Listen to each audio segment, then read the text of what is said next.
तो हमारी आज की टॉप स्टोरी, जमालुद्दीन यानी मौलाना छांगुर, ये वो शख्स है जिसने धर्मांतरण का जाल फैलाया, विदेशों में कनेक्शन बनाए और फिर इसको विदेशी फंडिंग मिली। मौलाना छांगुर वो शख्स है जिसने धर्मांतरण के जरिए कमाए पैसे से खूब मौज किया और अकूत संपत्ति बनाई।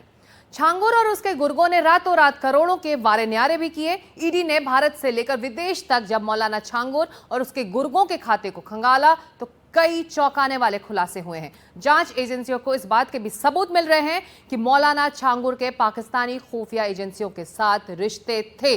अब ईडी को मौलाना छांगुर की बेनामी संपत्तियों की पूरी लिस्ट में मिला है, जिसमें से ज्यादातर बलरामपुर से हैं।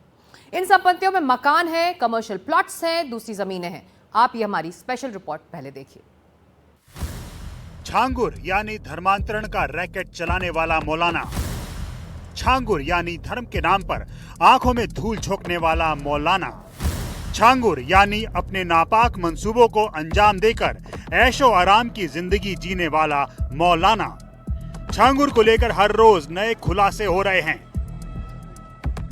जैसे जैसे ईडी की जांच आगे बढ़ रही है, छांगुर के उस ऑक्टोपस नेटवर्क की तस्वीर सामने आ रही है जिसकी मदद से वो नापाक एजेंडा चला रहा था। ईडी ने बलरामपुर समेत 14 जगहों पर छापा मारा तो विदेशों तक अवैध धर्मांतरण के रैकेट के सुराग मिले। ईडी को शक है कि धर्मांतरण रैकेट में विदेशी करेंसी का इस्तेमाल किया गया। ये शक तब और भी गहरा हो गया जब ईडी ने छांगुर के राजदार शहजाद शेख का मोबाइल बरामद किया। शहजाद के मोबाइल में क्रोएशिया की करेंसी का फोटो मिला। अब ईडी शहजाद शेख के मोबाइल का डेटा खंगाल रही है। सीएम योगी पहले बता चुके हैं कि छांगुर के 40 खातों में 100 करोड़ से ज्यादा के लेन देन हो चुके हैं। अभी बलरामपुर में एक बड़ी कार्रवाई को हम लोगों ने आगे बढ़ाया है। आपने देखा होगा, उसने रेट तय किए थे। यानी कैसे धर्मांतरण के कार्यक्रम को आगे बढ़ाना है।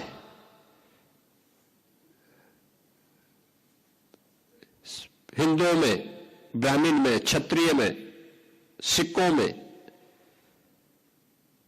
अन्य ओबीसी जातियों में, अनुसूचित जाति जनजाति के लोगों को कैसे धर्मांतरित करना, सबके रेट उसने तय किए हुए थे। विदेशों से उसमें धनराशि आ रही थी। आप सोचिए, 100 करोड़ से अधिक का ट्रांजैक्शन अब तक उसके 40 खातों में प्राप्त हुआ है। मौलाना छांगुर ने धर्मांतरण को कारोबार बना रखा था और उस कारोबार की काली कमाई से उसने करोड़ों की संपत्ति तैयार की। छांगुर और उसके सहयोगियों के ठिकानों पर छापेमारी में ईडी को 10 संपत्तियों का पता चला। सारी संपत्तियां बलरामपुर में हैं। ये संपत्तियां नीतू, नवीन और शहजाद के नाम पर हैं। इन संपत्तियों में मकान, व्यावसायिक प्रॉपर्टी और प्लॉट शामिल है। इनकी अनुमानित कीमत करीब 10 करोड़ है। और उनको धर्म के नाम पर, तमीज के नाम पर, यानी किस प्रकार से बड़ा षड्यंत्र, और कैसे एक दाढ़ी वाला बाबा धर्म के नाम पर महिलाओं का कैसे उनको गुमराह करता है, कैसे उनका धर्मांतरण कर पाता है, और कितना बड़ा रैकेट लगातार चल रहा है। जांच एजेंसियां मौलाना छांगुर की परतें लगातार उधेड़ने में लगी हैं।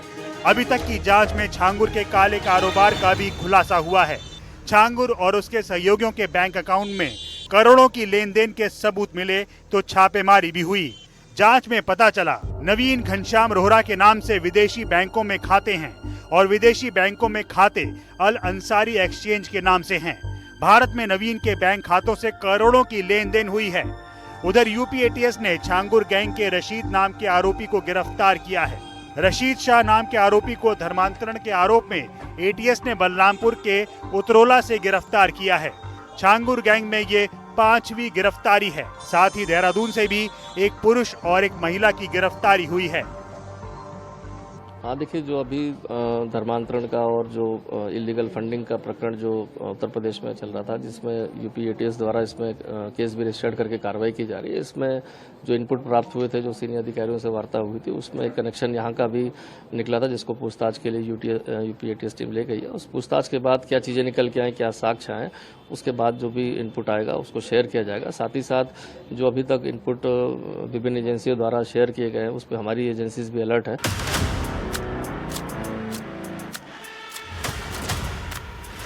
तय मानिए, जैसे जैसे वक्त बीतेगा छांगुर के नेटवर्क को लेकर नए नए खुलासे होंगे और उसकी देश विरोधी साजिशों का पर्दाफाश होगा। और इस वक्त हमारे साथ शलभ मणि त्रिपाठी हैं, विधायक और बीजेपी नेता उत्तर प्रदेश से। बहुत शुक्रिया शलभ जी, आपने एनडीटीवी इंडिया के लिए वक्त निकाला है। जमालुद्दीन उर्फ मौलाना छांगुर अब जेल में, अब तक कितने हिंदू लड़कियों का धर्मांतरण वो करवा चुका है? शलभ जी, इसको लेकर कुछ डेटा है जो आप इस वक्त हमारे साथ शेयर कर पाए? देखिए, लगातार इन्वेस्टिगेशन चल रही है और आज आपने देखा होगा कि केंद्रीय एजेंसियां जो हैं वो भी अपना काम कर रही हैं। एक बहुत बड़ा नेटवर्क था, बहुत बड़ा एक तरह से अवैध कारोबार चल रहा था और उसको लेकर हमारी यूपी पुलिस ने, हमारी यूपी एसटीएफ ने इस पूरे गैंग को बस्ट आउट किया है। बहुत बड़ी संख्या में केसेस सामने आ रहे हैं, उनको अभी डिस्क्लोज करना उचित नहीं होगा क्योंकि बहुत से लोगों के अपने उनके प्राइवेसी इशू भी है। लेकिन हाँ, ये जरूर है कि इस पूरे प्रकरण को लेकर यूपी पुलिस काम कर रही है, एजेंसियां भी काम कर रही हैं और जिस प्रकार से आपने देखा होगा कि बहुत सारे जो उसके अवैध ठिकाने थे उन पे बुलडोजर चलाया गया है, उसके बहुत सारे सहयोगी गिरफ्त में आ रहे हैं। कुछ उसके जो संरक्षण दाता हैं उन पर भी हमारी नजर है, पुलिस की नजर है, सरकार की नजर है और निश्चित तौर पे ऐसी कार्रवाई होगी जो नजीर बनेगी।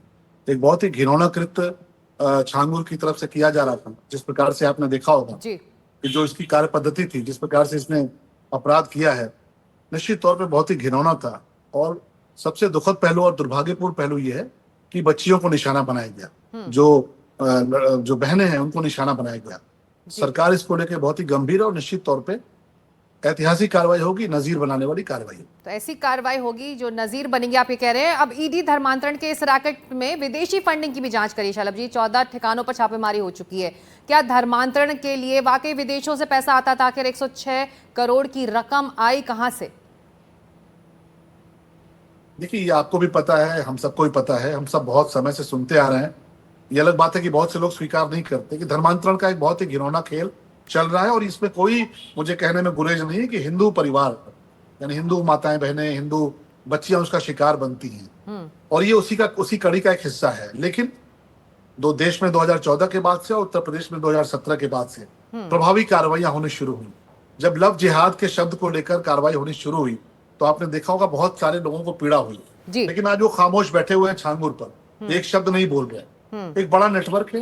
आपने जिन 14 स्थानों की बात की, बलरामपुर में जो छापे पड़ रहे हैं, जो कार्रवाइयां हो रही हैं, उत्तर प्रदेश की पुलिस, उत्तर प्रदेश की एसटीएफ, उत्तर प्रदेश की एजेंसियां और केंद्रीय एजेंसियां मिलकर छांगुर का जो नेटवर्क है उसके खिलाफ काम कर रही हैं। और मैं विश्वास दिलाता हूं कि ऐसे एक नहीं 1000 छांगुर भी उत्पन्न अगर होंगे तो गजवाए हिंद का उनका सपना चकनाचूर किया जाएगा, माननीय मोदी जी के नेतृत्व में, माननीय उत्तर प्रदेश में योगी जी के नेतृत्व में। शलभ जी, क्या मौलाना छांगुर का पाकिस्तान के आईएसआई से कोई कनेक्शन ट्रेस भी हुआ है? क्या छांगुर ने धर्मांतरण को लेकर पूरी फौज तैयार कर रखी थी? देखिए, मैं इतना कह सकता हूं क्योंकि बहुत ही सेंसिटिव इशू है और बहुत सारी इंफॉर्मेशन ऐसी हैं जिनको अभी पब्लिक डोमेन में ले जाना उचित नहीं है। लेकिन मैं इतना जरूर कह सकता हूं कि अकेला व्यक्ति नहीं है, इसके पीछे एक बड़ा नेटवर्क है और ये नेटवर्क अंतर्राष्ट्रीय स्तर का नेटवर्क है जिसमें बहुत से लोग, इसमें फंडिंग शामिल है। कुछ स्थानीय स्तर पर, कुछ उत्तर प्रदेश के स्तर पर, कुछ सियासत से जुड़े लोग भी हैं जिन्होंने संरक्षण दिया है जी। और मुझे कहने में कोई संकोच नहीं कि वही लोग हैं जो अवैध धर्मांतरण के विरुद्ध जब कानून आ रहा था उत्तर प्रदेश में तो जो लोग विरोध कर रहे थे, लेकिन आज वो खामोश हैं। वो इस पूरी कार्रवाई के बारे में एक शब्द नहीं बोल रहे। निश्चित तौर पर एक बहुत बड़ा नेटवर्क ध्वस्त हुआ है, आगे भी ध्वस्त होगा। बहुत सारी इंफॉर्मेशन अभी शेयर करना बहुत मुनासिब नहीं होगा, लेकिन हाँ, ये जरूर है कि छांगुर है, उसके पीछे और भी लोग हैं और जो भी हैं उनको उनके सही ठिकाने तक पहुंचाया जाए। जी, इस बीच ये पूरा जो मामला है शलभ जी, नेपाल बॉर्डर तक पहुंच चुका है। यूपी एटीएस ने सबूतों को भी खंगाल दी। क्या हिंदू लड़कियों को धर्मांतरण के बाद बाहर भेजा जाता था? ऐसी कोई जानकारी इस वक्त आपके पास? देखिए, इस तरह के संकेत मिले हैं, इस प्रकार का शक भी है जी। और ये जो इलाका है जहां पर इसका जो कार्य क्षेत्र था, वो इलाका ही दरअसल नेपाल बॉर्डर के करीब में है। तो जिस प्रकार से फंडिंग हुई है, जिस प्रकार से इसने अपना एक तंत्र खड़ा किया है, जिस प्रकार से लगातार घटनाओं को इसने अंजाम दिया है, इस बात की बहुत आशंका है कि जो लड़कियां हैं उनको बाहर भी भेजा गया है। एजेंसियां इसको लेकर इस दिशा में भी काम कर रही हैं। कौन कौन इसको फंड करने वाले लोग थे, किस प्रकार से फंडिंग होती थी, अभी तक जिस प्रकार के संकेत मिल रहे हैं कि बाहर से भी फॉरेन फंडिंग थी, इन सारी चीजों पे काम हो रहा है। और निश्चित तौर पर जो भी इसमें शामिल है, जो भी लोग इस नेटवर्क का हिस्सा थे वो बचेंगे नहीं, क्योंकि आपको पता है कि उत्तर प्रदेश में माननीय योगी जी की सरकार ने माननीय प्रधानमंत्री जी के नेतृत्व में एक धर्मांतरण को लेकर कानून बनाया था। और जब धर्मांतरण का कानून बना, यानी कि धर्मांतरण, अवैध धर्मांतरण के खिलाफ कानून बनाया गया था जी। और जब ये कानून बना तो उत्तर प्रदेश में बहुत सारे पॉलिटिकल पार्टीज ने उसका विरोध किया था। कुछ तथाकथित प्रबुद्ध कहलाने वाले लोगों ने भी उसका विरोध किया था। लेकिन दरअसल उत्तर प्रदेश की सरकार को ये इनपुट इस प्रकार के मिल रहे थे, इस प्रकार की सूचनाएं मिल रही थी, इस प्रकार की घटनाएं अंजाम दी जा रही हैं, और इसीलिए जो अवैध धर्मांतरण है उसको लेकर एक बहुत सख्त कानून बनाया गया। और उस कानून में आजीवन कारावास तक की सजा है, उसमें जब्तीकरण भी है, उसमें फाइन भी है, जुर्माना भी है। ये सारे लोग इसके दायरे में आएंगे, इनके खिलाफ बहुत बड़ी कार्रवाई होगी। जी, एक आखिरी सवाल। एनडीटीवी पर धर्मांतरण का शिकार एक पीड़िता सामने आई थी। वो कह रही थी कि छांगुर और उसके गुर्गे 2047 तक देश को मुस्लिम राष्ट्र बनाने की प्लानिंग कर रहे थे, किताबें तक छपवाने की बात वहां चल रही थी। इसमें कितनी सच्चाई है? नहीं, पीड़िताएं जो हैं, जो पीड़ित लोग हैं, उनके माध्यम से भी इस बात की जानकारी मिल रही कि गजवाए हिंद, यानी कि भारत का इस्लामीकरण करने की एक जो साजिश चल रही है, और इसके पीछे जो कुछ चरमपंथी संगठन शामिल हैं, जो कट्टरपंथी संगठन शामिल हैं, जिनका ये सपना है, जिनका ये ख्वाब है कि वो भारत को एक इस्लामिक कंट्री के तौर पे कन्वर्ट कर सके, ये उसका हिस्सा है, ऐसा इस बात के संकेत मिले हैं। क्योंकि जो शिकायत करता है, जो पीड़ित हैं, जिन्होंने भुगता है, जिन्होंने इसकी वहशियत देखी है, जिन्होंने इसकी दरिंदगी को महसूस किया है, उनके माध्यम से ही जानकारी मिली है। और ये कोई नई बात नहीं है। इसके पहले भी अगर आपको याद हो तो एक बहुत बड़ा धर्मांतरण का गैंग उत्तर प्रदेश में योगी जी की सरकार में पकड़ा गया था, जो खास तौर पे मूक बधिर बच्चों को टारगेट करता था। यानी जो बच्चे बोल नहीं सकते, सुन नहीं सकते, उन बच्चों की स्कूलिंग के नाम पे, उनकी काउंसलिंग के नाम पे एक बहुत बड़ा धर्मांतरण का गैंग बर्स्ट आउट हुआ था। और उस टाइम भी ये बात आई थी कि गजवाए हिंद का उनका सपना है, उनका ख्वाब है। आपको भी पता है कि बहुत सारे चरमपंथी जो आते हैं, कई बार जो आतंकवादी आते हैं, टेररिस्ट आते हैं, उनकी जुबान से भी हम सब ने शब्द सुना है, गजवाए हिंद, यानी कि भारत को इस्लामिक कंट्री के तौर पे कन्वर्ट करने का उनका सपना है। लेकिन हम सब लगे हुए हैं, और निश्चित तौर पे जो भारत की सरकार है, माननीय मोदी जी के नेतृत्व में, माननीय उत्तर प्रदेश में योगी जी के नेतृत्व में सरकार है, वो ऐसे मंसूबों को कामयाब नहीं होने देंगे। और ऐसे चरमपंथियों का इलाज करना भी हम जानते हैं, उनका इलाज किस प्रकार से होना चाहिए, उनको किस प्रकार से उनके सही ठिकाने पर पहुंचाना चाहिए, ये भी हम जानते हैं। और इसीलिए आपने देखा होगा कि बुलडोजर दौड़ रहे हैं, बुलडोजरों ने भी अपनी कार्रवाई की है, प्रशासन ने भी अपनी कार्रवाई की है, पुलिस भी अपना काम कर रही है, और आज से एजेंसियां भी, आपने देखा होगा कि एजेंसियां भी लगातार सक्रिय हैं। पूरा का पूरा नेटवर्क ध्वस्त किया जाए, पूरा का पूरा नेटवर्क ध्वस्त किया जाएगा। बहुत शुक्रिया हमसे बात करने के लिए चला मनी त्रिपाठी। तो मौलाना छांगुर ने धर्म के नाम पर जो कुछ किया वो देश को हैरान कर रहा है।